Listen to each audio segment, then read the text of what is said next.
ஒரு பேனில் 4 ஸ்பூன் நல்லெண்ணெய். கேஸை சிம்மில் வச்சுக்கோங்க. கொஞ்சமாக முந்திரி பருப்பு, கொஞ்சமாக கடலைப்பருப்பு, கொஞ்சமாக உளுத்தம்பருப்பு, வரமிளகாய் 2, கொஞ்சமாக கடுகு.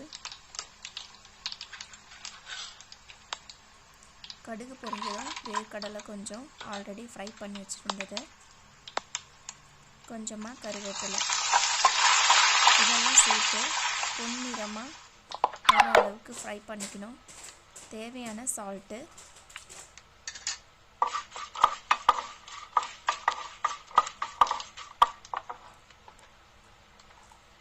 கால் டீஸ்பூன் மஞ்சள் பொடி,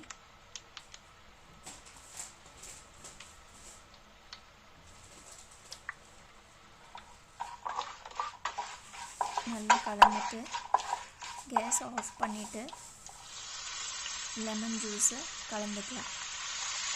இது மாதிரி பண்ணும்போது கசப்பு தட்டாது, சாப்பிட்றதுக்கு டேஸ்டியாக இருக்கும்.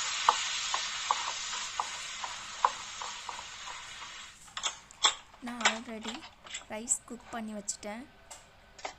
ரைஸ் இது மாதிரி பொலன்னு வரணுன்னா ரைஸ் குக் பண்ணும்போது 2 டேபிள் ஸ்பூன் ஆயில் ஆட் பண்ணிக்கோங்க. நான் ஆட் பண்ணலை, ஒரு சில பேருக்கு வராது, ஸோ நீங்கள் வேணும்னா ஆட் பண்ணிக்கலாம். கொஞ்சமாக கொத்தமல்லி தழை.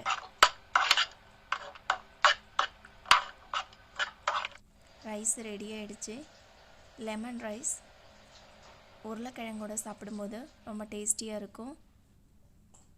நீங்களும் ட்ரை பண்ணி பாருங்கள். தேங்க்யூ.